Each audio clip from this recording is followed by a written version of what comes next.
evening. This is Bill, K6KRQ, your net control operator for the River City ARC Slow Scan TV Net. This net serves for training and practice in image transmission modes and meets Wednesday nights at 9 p.m. on the N6NA repeater on 441.30 megahertz. River City ARC's members and all licensed radio amateurs are welcome to participate.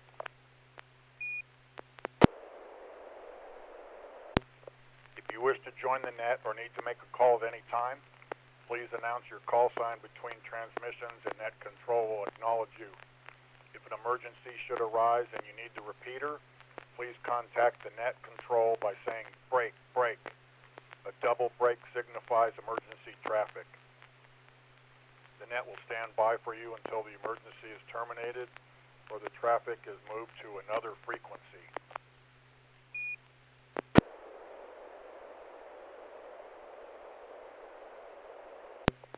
Stations who wish to check in are asked to respond with their full call sign using the recognized ITU phonetic alphabet and their name. I will recognize each station before continuing. Any station who wishes to check into the net, please come now. I'm taking down names.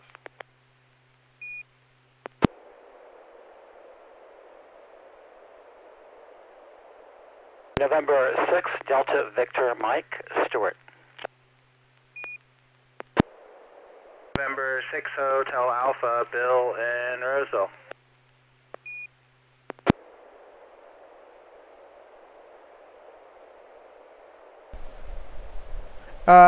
Kilo Papa 4 Mike Delta Carol, set your sights.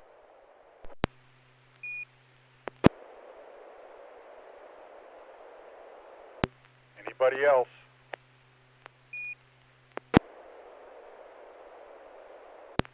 All right, there's 4 of us.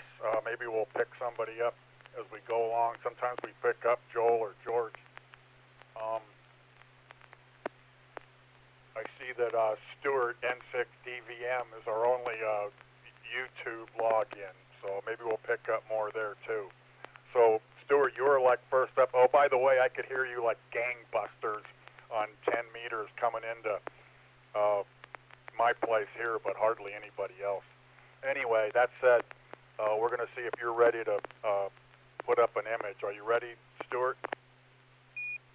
Yes, I'm ready. And I'll talk to you later. I want to learn more about your rig, power, and your antenna as well. But I'll ask you later. All right. Again, in my vein, my attempt to link amateur radio with science or medicine, here's my image, PD-120.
got it. Before I go on, I want to welcome Craig. Hi, Craig. Craig's a regular. I see him on YouTube all the time with us. Anyway, not a whole lot of us tonight. I'm going to go to Bill N6HA for his comment on this picture first. Go ahead, Bill. Yeah, good reception here. Just a few pixel pops, but came over well. I missed the first section, though. I had the wrong audio device pick, so but I see on YouTube the portion I missed wasn't much. It's just the top of the device. So yeah, there's some kind of box. It says Elman, I think. Elman something. I can't read the bottom words. There's a switch up top. It looks like a 2 or 3 position switch. And then in the middle, there's a knob that has a lot of positions. It's a green light, so it's probably turned on with the yellow light on the other side. And then there's a portion that looks like a banana jack for a green probe and a white probe. So I see on the table there's 2 probes, but the colors don't match. So, well, maybe the middle one's a black probe.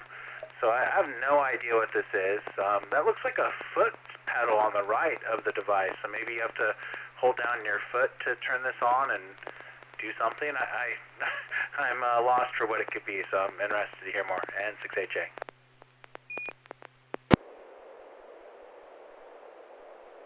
All right. Thanks for that, Bill. I'm not sure what it is either. Let's see if Carol knows what it is. She has a medical background, to say the least. Go ahead, Carol. Yeah, okay, this is KP4MD. I did see the Elman Surgitron.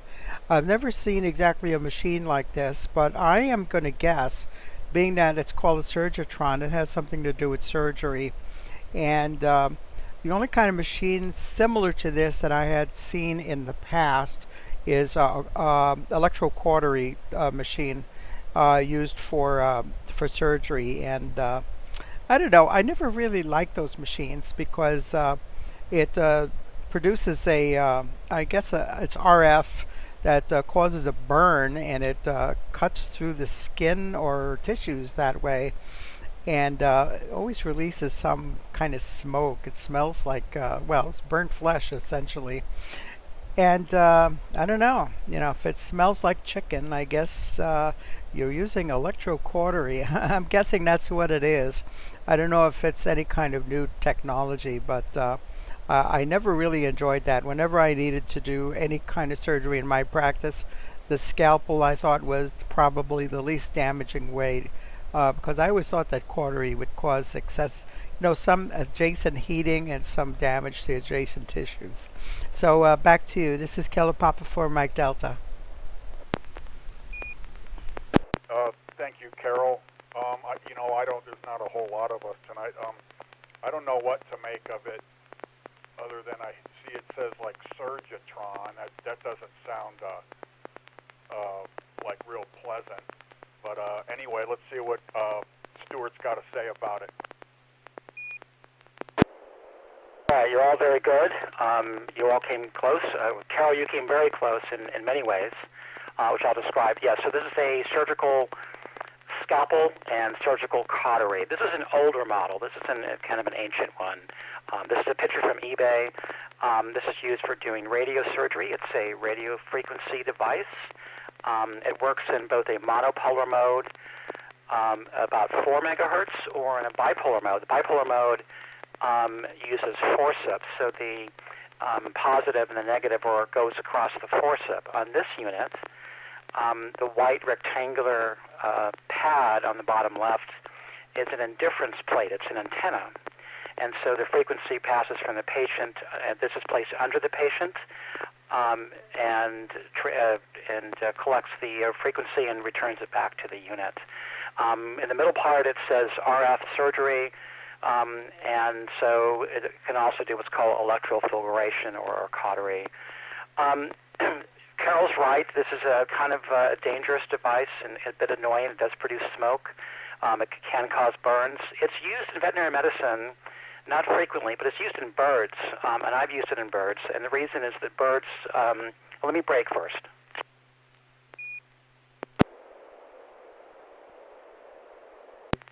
Birds are a little different than mammals, of course, and one of them is the amount of connective tissue and the degree of blood loss, which is a concern. And so to do a radiofrequency scalpel where you can cut and cauterize at the same time is beneficial because of blood loss.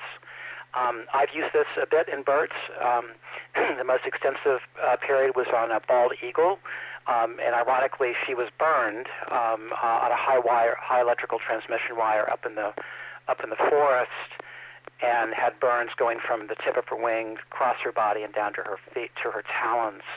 And I did a number of surgeries on her, and I used this device to debride and treat her. So this is a radio frequency device, and that's what it is, N6NA.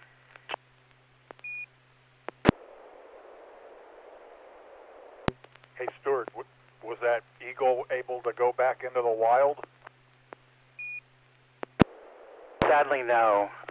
She was a female, an Alaskan subspecies caught up near, found up near Quincy, and she became septic and died, unfortunately, in the hospital. That is sad. You probably saw a lot of that in your, or more than you would care to in your vocation. All right, well, thanks for that. Next, we're going to go see what maybe an oddity that Bill, N6HA, has. Are you ready for us, Bill? Yeah, this is going to actually be a Robot 36, N6HA.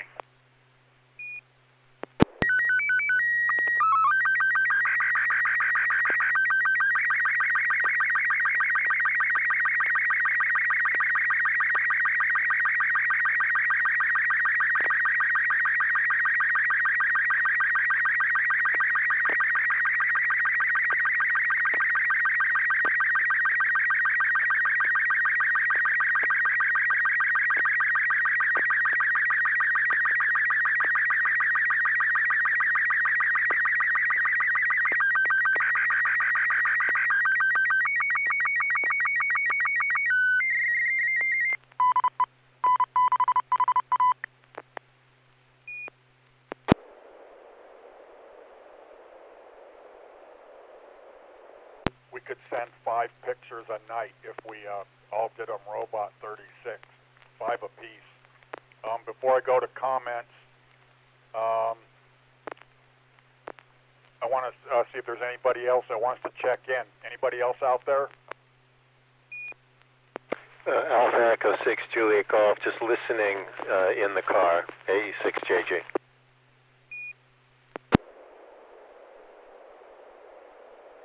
Hi, James. It's good to have you, no matter what the circumstance. You can hear our commentary. Okay, speaking of which, let's go. Let's give Stuart first crack at the comment on this one. Go ahead, Stuart. Well, it's a great image, and I'm going to presume this is Fram to Ham. And if Bill, you captured, this is your capture. It's a tremendous capture. And you were lucky to get a capture. I didn't try very hard to do Fram to Ham, again, if that's what this is. But I know how difficult it was, and they weren't transmitting at all times. A few pixel pops, it's clean, it looks great. I'd love to hear more about it. N6NA. Me too. Let's go to Carol, KP4MD. What do you think? Maybe you even got some images too, if that's in fact what it is. Go ahead, Carol. Yeah, this is KP4MD. I'm sorry, no, I didn't try the Fram to Ham at all. Been busy with other stuff here, and my reception is not that good. I don't have a gain antenna to point at this thing, which I know is a lot weaker than the normal ISS stuff. I can read KD3AID Series 25, Slide 3 of 12, LB9 and J, and it's upside down on the top of the slide. A number 3 on the left and an upside down number 3 on the right. And it's of course, being a robot, it's a lower resolution picture. I'm not exactly sure what it is. I'm trying to make what it is. Is this a a picture of a spacesuit or something. It looks like it might be that, but it's got a lot of bright overexposed highlights. So anyway, I really can't say what that is. Back over to you. This is Killer Papa for Mike Delta. Thanks, Carol. Being that if that's in fact what it is, and I bet that's what it is, and being that I know it was a polar orbit, I'm guessing it's like some ice flows or something. But I only can guess that, knowing that it might be Fram to Ham. Anyway, Bill, we need you to tell us about it and what you used to capture it. Again, if indeed that's what it is. Go ahead, Bill.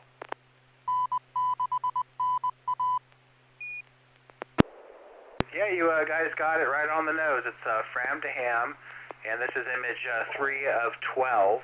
I was only able to get images 2 through 11 and a really rough 12. It was a very interesting experiment. So they were sending these images, and you're supposed to use 4 of them and piece them together to like a puzzle piece to show something that you would have seen in orbit. So it's actually a body of land. I still haven't pieced mine together quite enough to figure out what island or geographical thing this could be, but it's somewhere on the Earth and probably near the Arctic, if you had to guess. So yeah, I went out the first day. They did their orbit. They did no transmissions because they're getting other things set up.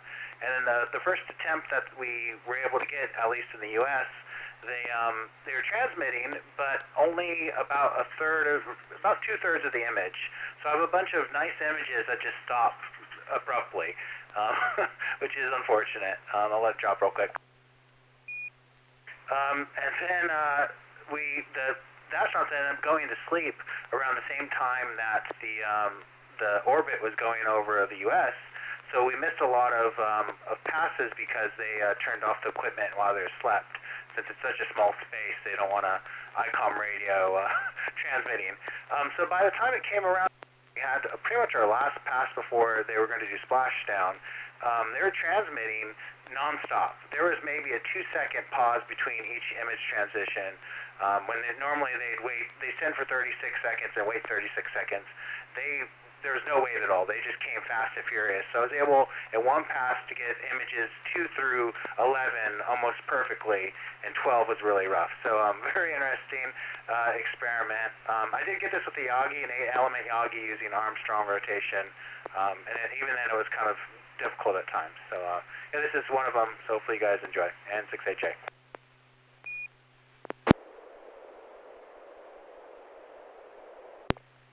No, that's excellent and inspiring. This is Bill, K6KRQ.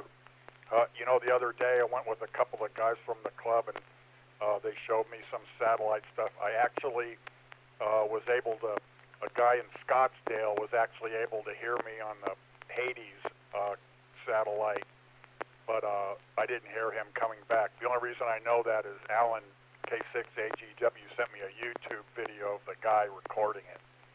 Anyway. That said, let's go to Carol, KP4MD. Well, first off, let me see one more time if there's anybody else that's come in late that wants to check in. It's still early. I have a question for Bill. Go ahead. Bill, can you describe the 12 images? I started to piece a few together that came across the ARIS website. It's not one location, it's multiple locations. Is that correct? Yeah, I think it's going to be 3 locations, because on the Fram to Ham website, they mentioned decoding at least 2 of the 3 images to be able to be part of the contest, or 2 of the 3 locations, sorry. So I believe that you need 4 images pieced together to make 1 location, and there's going to be 3 locations total amongst the images. I tried playing around and fiddling with it. My wife did too, and we haven't had much time to play with it. But we think we might have pieced 1 or 2 of them together. But now we have to stare at the map and figure out where in the world it is. N6HA.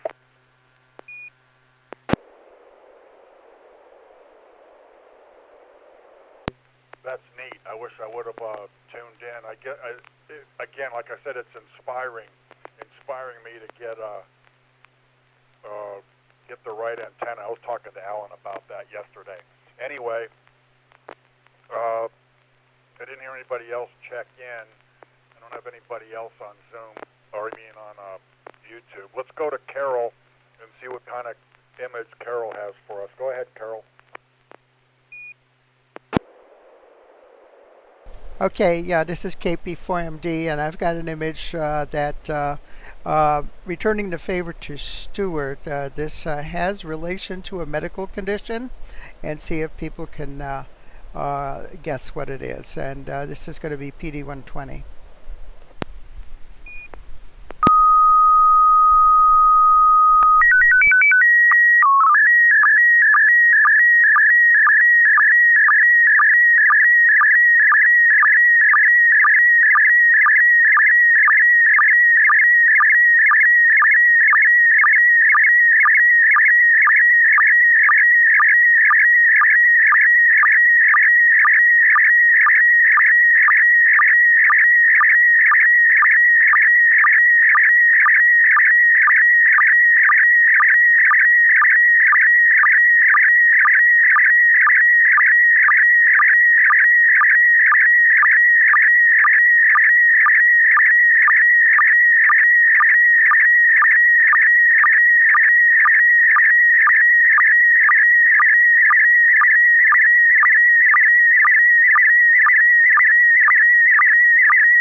This is Bill, K6KRQ, for the River City Arcs Slow Scan TV Net.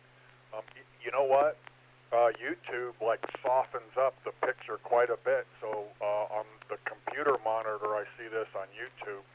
It looks great. No, it weeds out the pixel pops. Anyway, that said, let's go to first comment this time is Bill, N6HA. Go ahead, Bill. Yeah, a very interesting photo. I'm not sure if I'm qualified to comment on this one. So I see a giant eye that looks like a mug crying on a telephone receiver, but then the telephone headset is in a mug that's overflowing with, I don't know, stars, water and stars. It looks like a Dali painting almost to me, but I wonder if this is AI. And I'm not sure the meaning of the imagery. I'm trying to think what this could symbolize, but I'm trying to blank today. So very interesting. I wonder if Carol's playing around with AI and N6HA.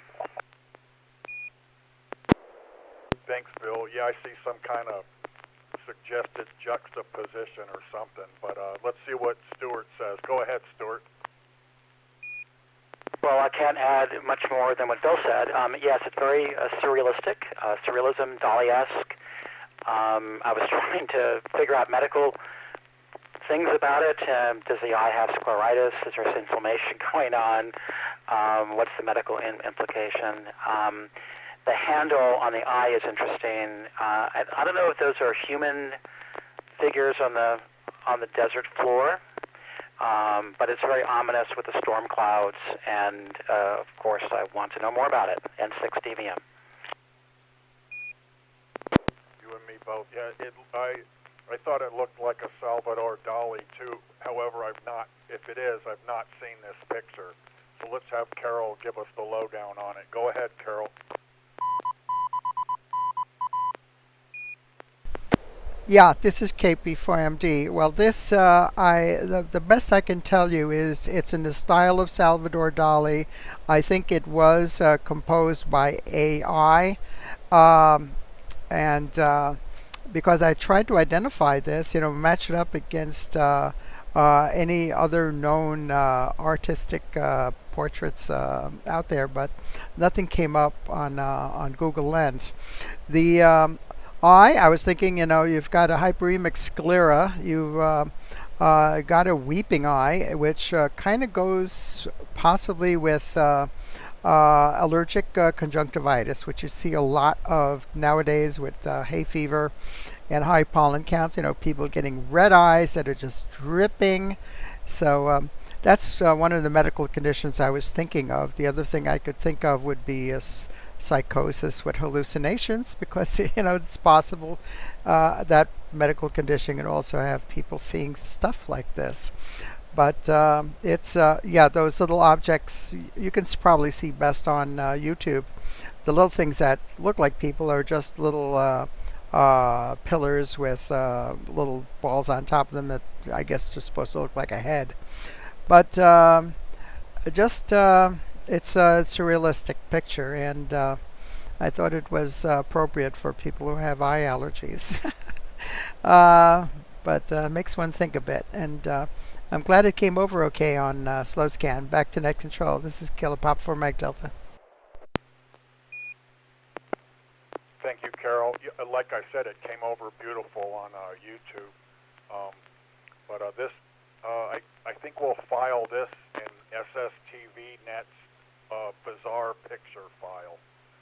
So, again, thanks for that. All right, I'm going to send you all one right now, too. So, get ready for it. Here it comes.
I can't tell if you guys got pixel pops, but YouTube softened it up pretty good if there were any.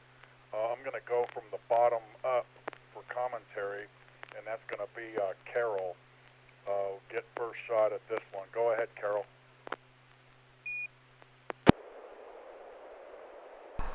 Okay, well, I'm guessing it's some kind of a cannon. That's what I'm seeing. A nice long barrel there.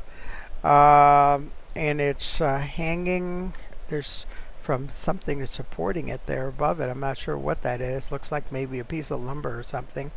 Probably completely wrong. And then there's a looks like a young lady standing in front of there, posing in front of the picture. Some pine trees in the background. I'm seeing a split here right at the level of her mouth. It's a little shift. I don't know if I can straighten that out. I can try that with forcing a sync there. Let's see if I can do that. High accuracy resync, see what that does. It not really do much. No. Anyhow, that's what I'm seeing. I really can't tell very much else about it because I'm not into artillery. So back to net controls, KP4MD. Thanks, Carol. I see like the split on YouTube. I see it just jerked straight. Did you all download it like that too with the split in it? Yeah, that's the way it appears in N6NA SSTV. If I right-click inside the picture and I say high accuracy resync, it tries to put it together, but it kind of just shifts a few lines right at the level of the chin over to the left. You might see what I'm doing there, and the rest of it comes straight over. I see. That's interesting. That's interesting. Anyway, you got the cannon part right, but it's not really artillery. So let's go. I'm moving up the list. Let's go to Bill N6HA, and then I'll give Stuart a shot at it too. But Bill, go ahead first.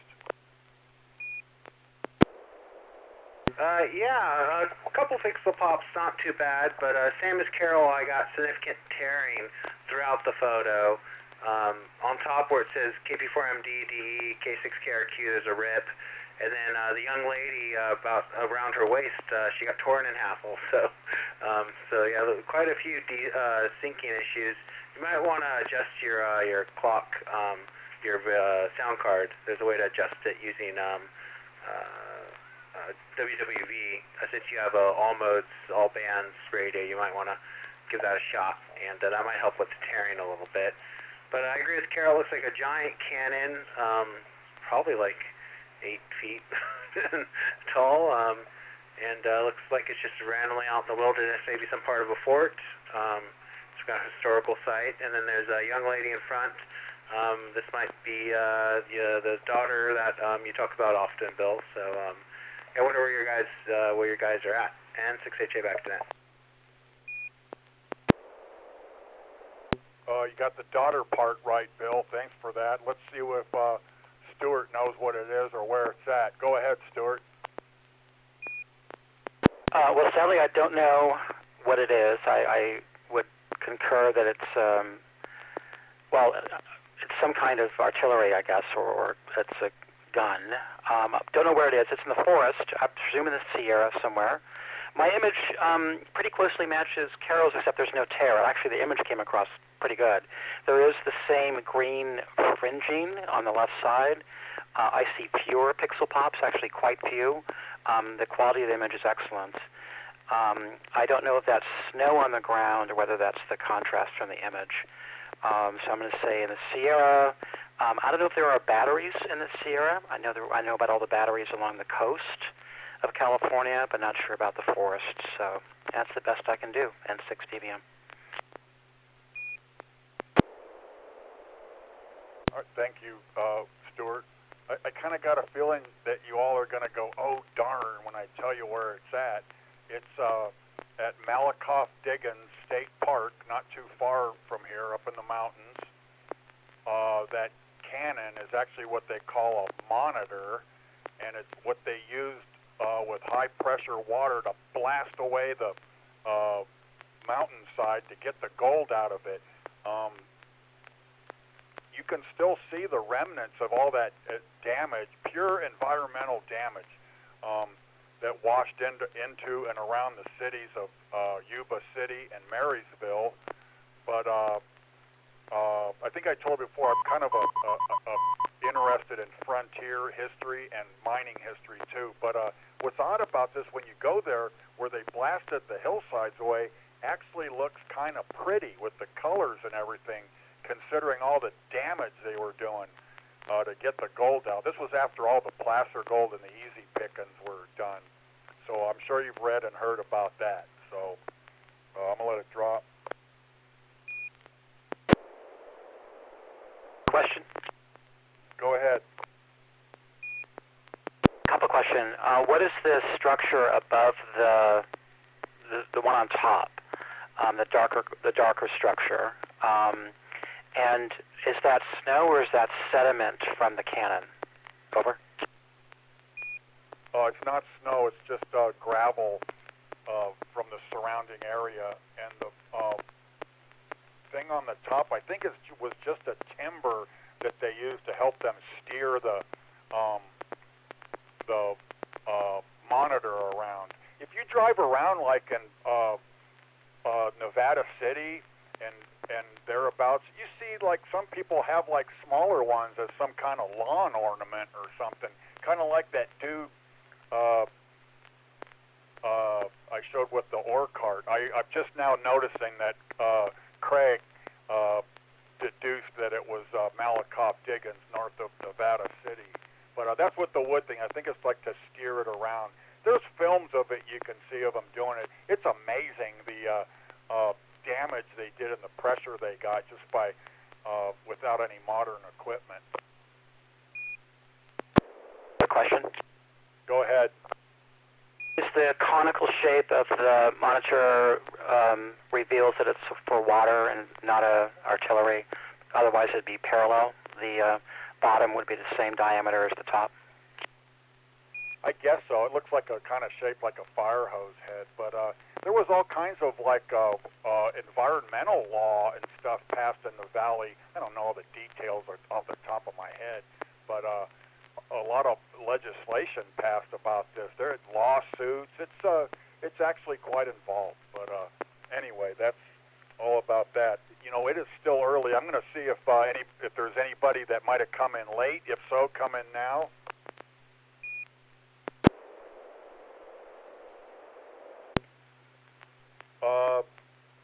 Nothing heard.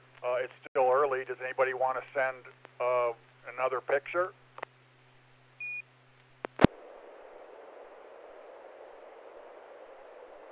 N6NA. Go, Bill. Okay, this is going to be PD-120, N6NA.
K6KRQ. I didn't get that big green line I see on YouTube on mine. I got a pretty good idea what this is, but I'm going to go back to Carol for first comment. I will tell you, though, that I do see like a milk can in the picture. So, Carol, give us your thoughts on this picture from Bill.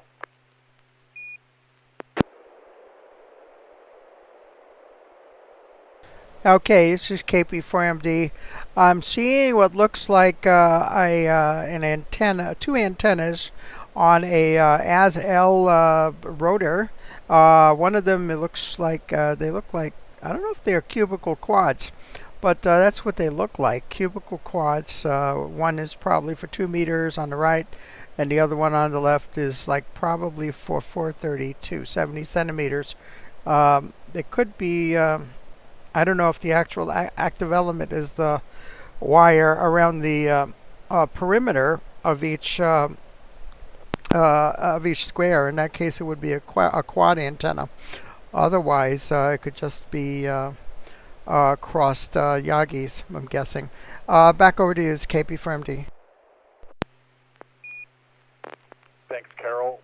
Let's see if Stuart has a comment on it, and let me know if you got that green line through it like I see on YouTube. No green line. It's a good image for me. There are a few pixel pops, but fewer than what I see on Carol's image on YouTube. I can't add more. I thought it was one antenna. You guys will have to help me out. When I first began to draw, before we got to the antenna, I saw the orange line and paracord. I thought this might be an antenna. I don't know if that's attached to it or not. Maybe it be attached to the building. Oh, I see the other antenna. Never mind. I can't add anything more. N6 All right. Thanks, Stuart. Yeah, I can tell it's obviously antenna on a rotator, but I still need Bill to tell us more about it. Go ahead, Bill. Yeah, great guesses all around. This is actually the backyard of Steve, K6BZ. Neil and Walter and myself have been helping him set up his satellite setup. So this is a Yaesu rotator with a fiberglass crossboom and 2 cross-polarized Yagis. They are kind of like a cubical quad, like Carol was saying. The big one on the right is 2 meters, and the smaller one on the left is 70 centimeters. And they're hardwired to be right-hand polarization, and that all goes back to his shack. And we've been slowly setting it up for him. This is just the ground setup, so we can make sure everything spins and works and rotates the way it should. If you see it, it's actually connected to a road sign holder. I got a bunch of those from someone up in Chico. I gave one to Neil, so we used one for Steve to just get things set up before Walter puts it up on the roof. So it's fun to play around with these antennas. They're made by a German company called WIMO. It's WIMO. And they're about the same cost as the M2 Leopac. So I'm wondering how much better they work. They are interesting because there's no offset to each side of the elements. It's normally you offset it by a wavelength or quarter wavelength. So very interesting. And yeah, I think we're all excited to eventually get this up in air and see Steve use it. And 6HA. A question. Go with the question. Bill, is there a third antenna, a vertical antenna behind it and to the right of the building? And also, do you know more about the tripod, or actually it actually has 4 legs? Is that a surveying tool, or is that actually designed for antennas? Over.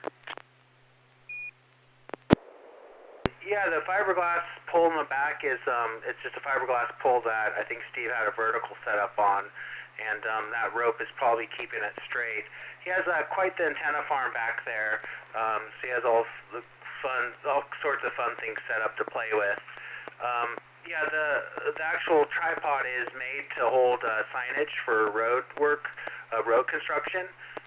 It could actually be taller than that. That's the parallel configuration, but the legs will you could actually lift it up even further, and the legs kind of go more of a tripod look. So yeah, that's just a construction sign holder that I picked up a couple of them, and I gave one to Neil since I had one too many. N6AJ.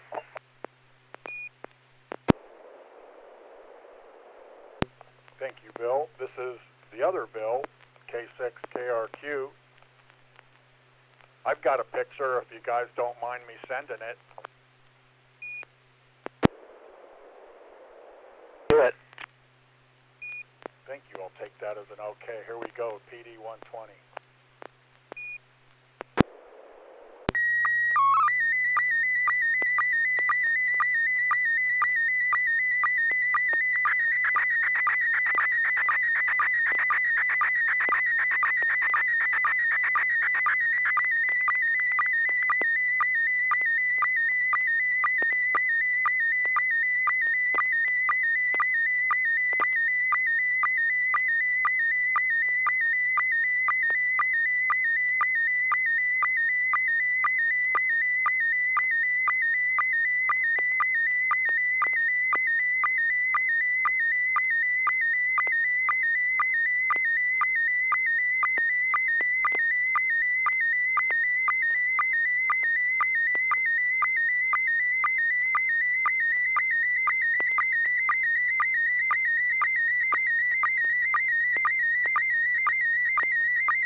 All right, I'm watching YouTube to see if Craig knows where this is at. Anyway, I'm going to go to the top. I'm going to start with Stuart, N6DVM, and see what he's got to say about this picture. AE6JG. Hey, James. I'm here. I have a picture, and I can see your picture. But go ahead to Stuart. All right, so the picture, welcome, James. Picture looks good. Excellent. Again, I'm doing well tonight. I'm seeing all these images in good quality. No tears and few pixel pops. Don't know where this is. I'm going to presume it's in California. I don't know if it's a farm or a mine or a field research station. It's in the hills, probably, I'm going to say near the coast of Northern California. And that's the best I can do, N6DVM. You're getting warm. Hey, I'm going to jump to James, since we haven't heard from him yet, and see what he has to say about this picture. The quality came through really well, just a few pixel pops in the sky. This looks like a picture in the desert. I want to say maybe down in Temecula or something, maybe one of those borax mines, or a ghost town. I'm not sure. AE6JG.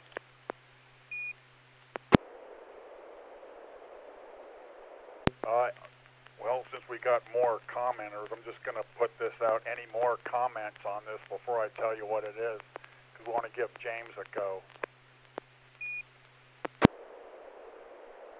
Yeah, I think it's a miniature and you're trying to trick us. N6AJ. Not quite. This is Bill, K6KRQ. You guys were kind of close. This is the stamp mill below the mine at the state park of Bodie in Northern California on the eastern side of the Sierra. It's a great place to go. I've been there like 3 times. It's maintained in a state of arrested decay. Bodie is located about 8,000 feet up in the mountains east of the Sierras. It's a big tourist place. Well, it's not kitschy, but it gets tourists.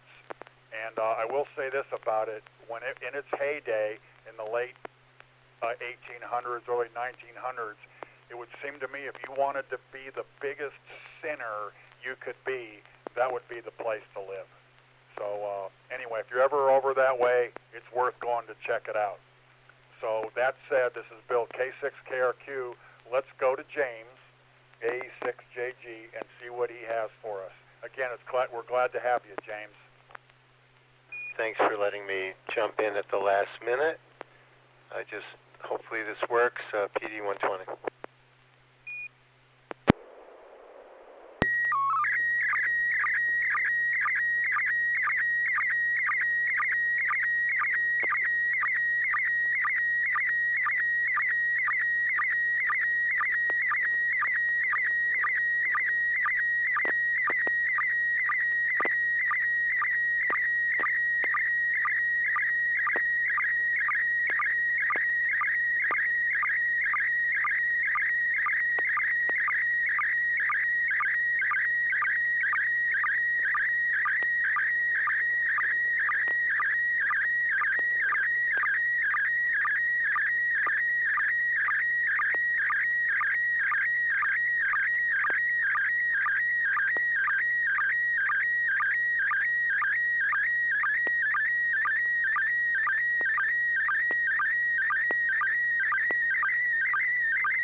Man, that looks good on YouTube and on my computer screen. I'll tell you this, I really want to know about one thing in that picture, and it's not the Airstream in the background, but we're going to go to Carol, KP4MD, for first comment on that. Go ahead, Carol.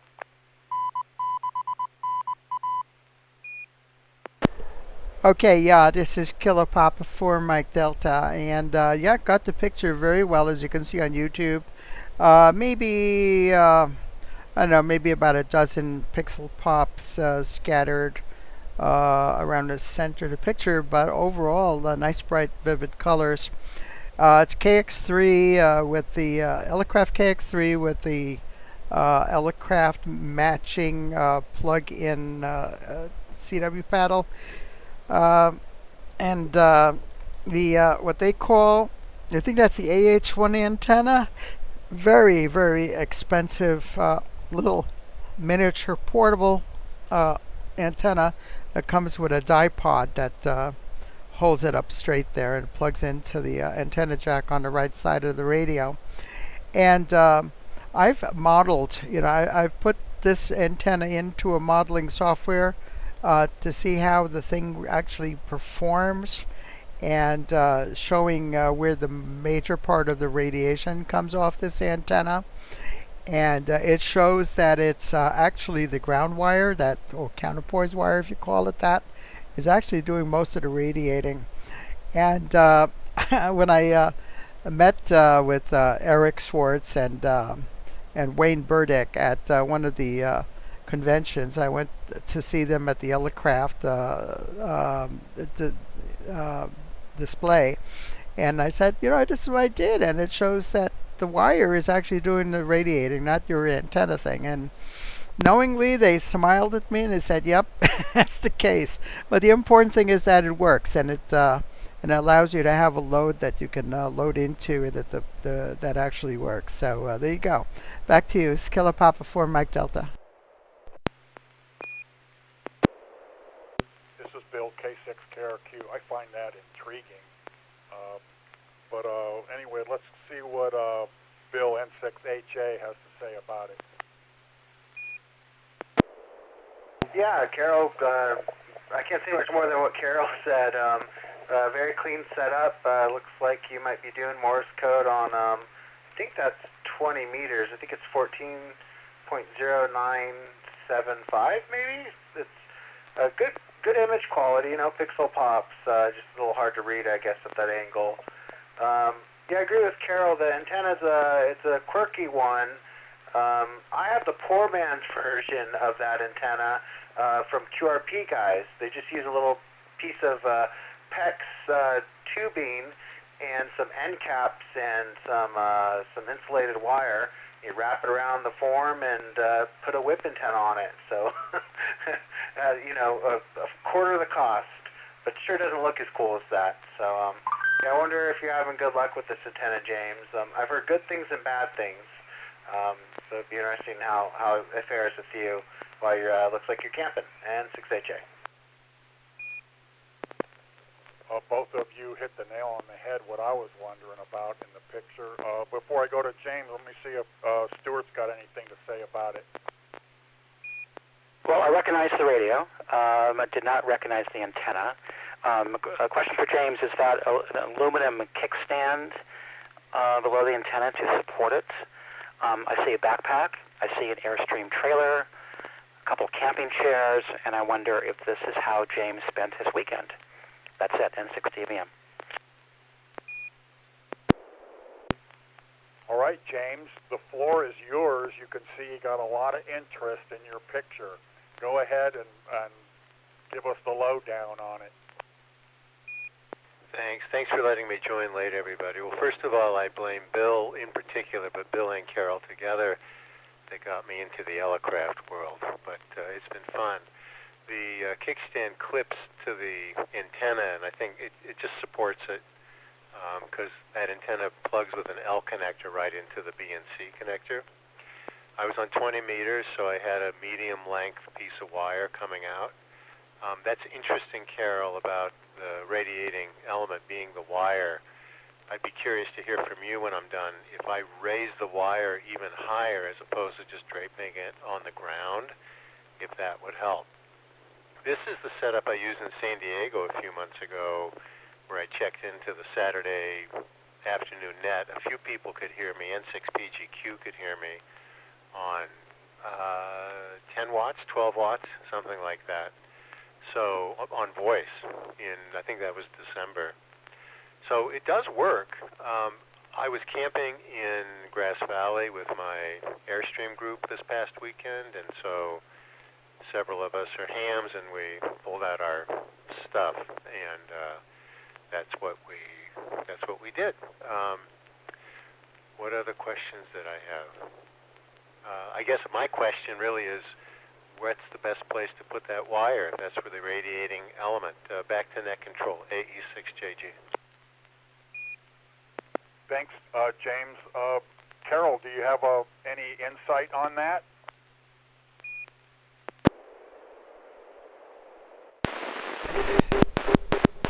It's KP4MD.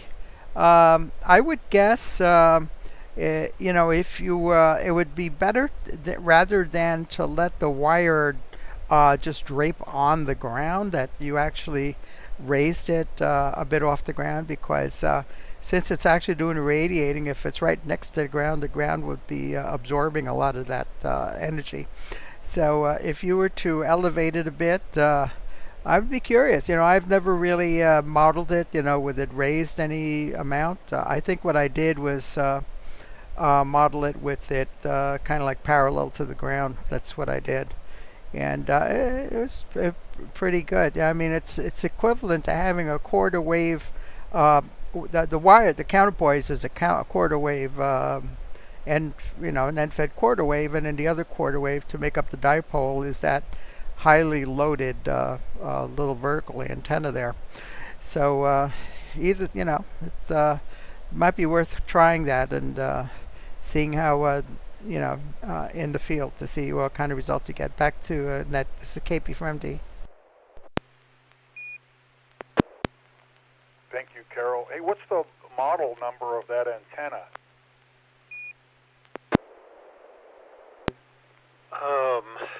AX, like Alpha X-ray.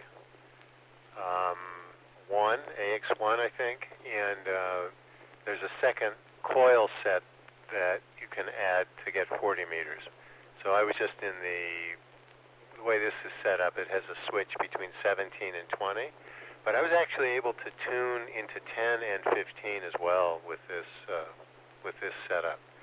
I think it's the AX1 and AX2.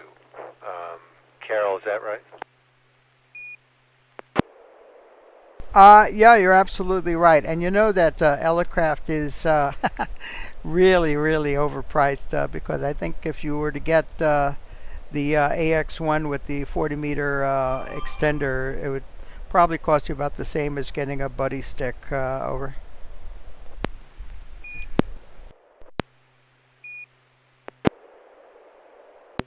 Yeah, I figured it was kind of pricey, but I just kind of wanted to.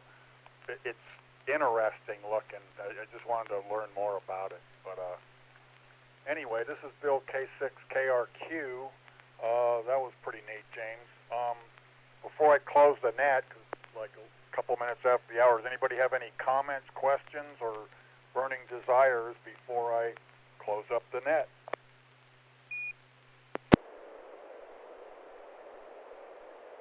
Alrighty then, we want to thank all who participated in tonight's SSTV Net, those on the air and those on YouTube. We hope to see you again next Wednesday at 9 p.m. The net is officially closed at 10:04 p.m.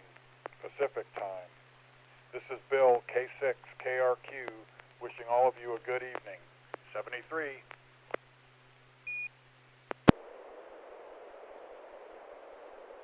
K6KRQ, N6 Go for it, Stuart.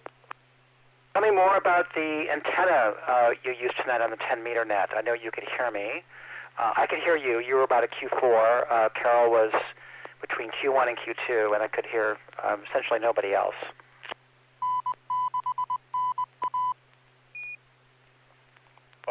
You know what? Some nights are better than others.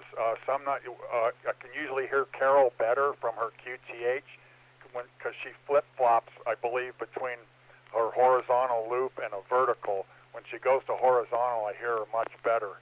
I think that's it, something like that. But some nights are better than others. I'm going to let it drop a sec. All I've got right now is, I have my pole or mast, whatever, with my dual band antenna that I use for 2 meter and 70 centimeter. But then I have like a pulley below it, about even with the feed point of that one. It's about 25 feet up. So I pull. I made a ballon. So for my antenna that I have attached to that ballon are just inverted V's of speaker wire. I have for 10 meter. I have an inverted V in the same ballon. That's going more or less east and west, and then I have a 40 meter one inverted V again in the same ballon. That's going approximately north south. Did that make any sense? Yeah, it did. I think you're probably right, but I thought that I heard Carol better when she was vertical than horizontal. I keep experimenting with different antennas. Tonight I put up two masts at 30 feet, with a monoband 10-meter end-fed half-wave running horizontal at 30 feet and oriented east-west, if that makes sense.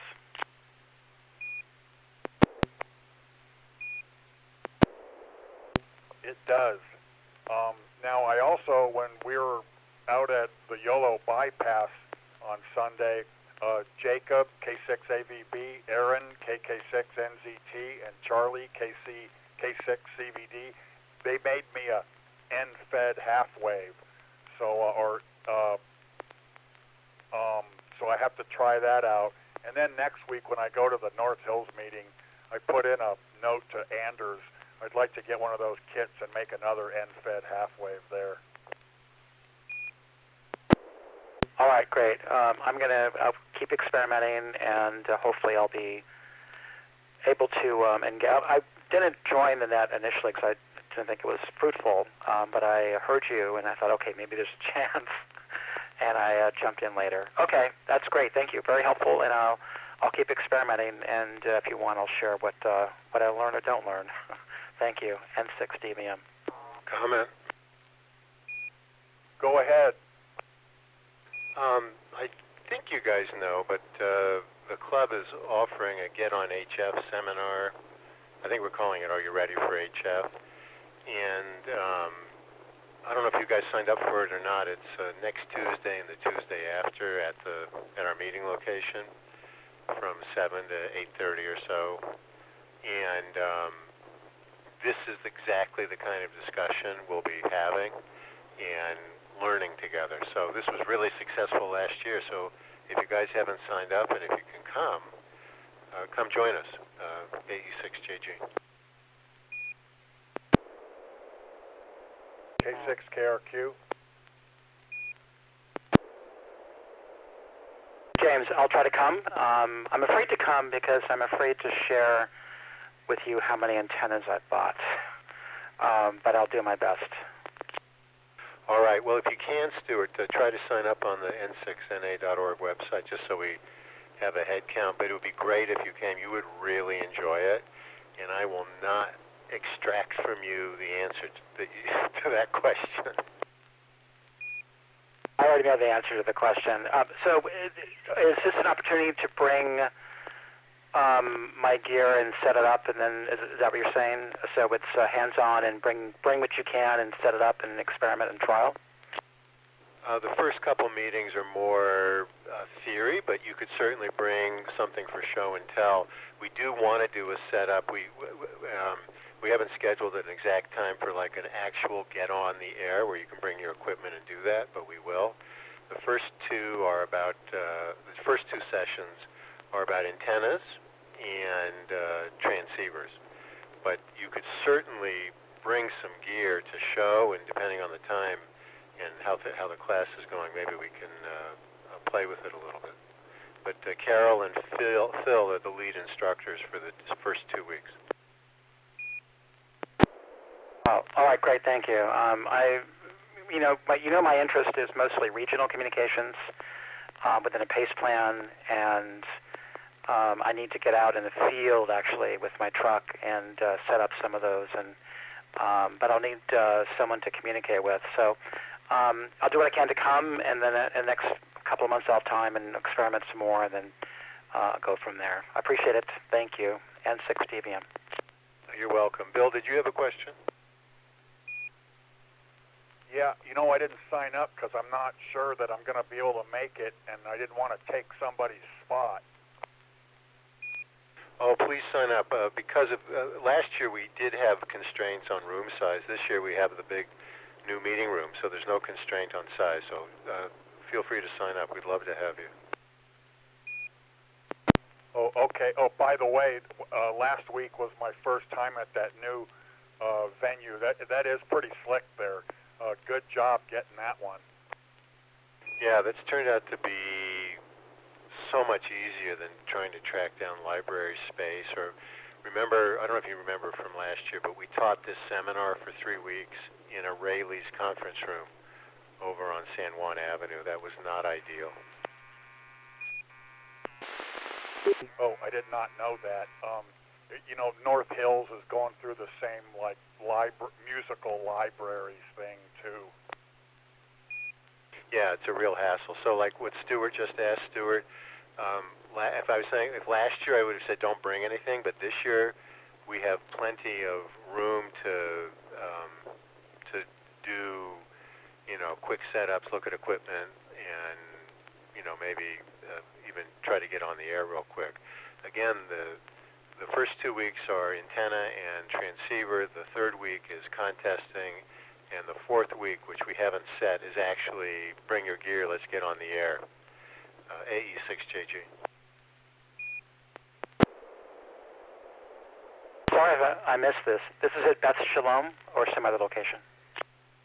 Yeah, Beth Shalom, where we had the contest that you came to. All right, thank you. All right, James, I'll, like, sign up for that and tentatively plan on being there. All right, be great to have you guys. If you have any questions, let me know, or Carol. AE6JG. Have a great night. Thanks again for letting me jump in late. My pleasure. I always like to have you with us. Anyway, I'm going to call it quits, Stuart, unless there's anything else. No, I'm done too.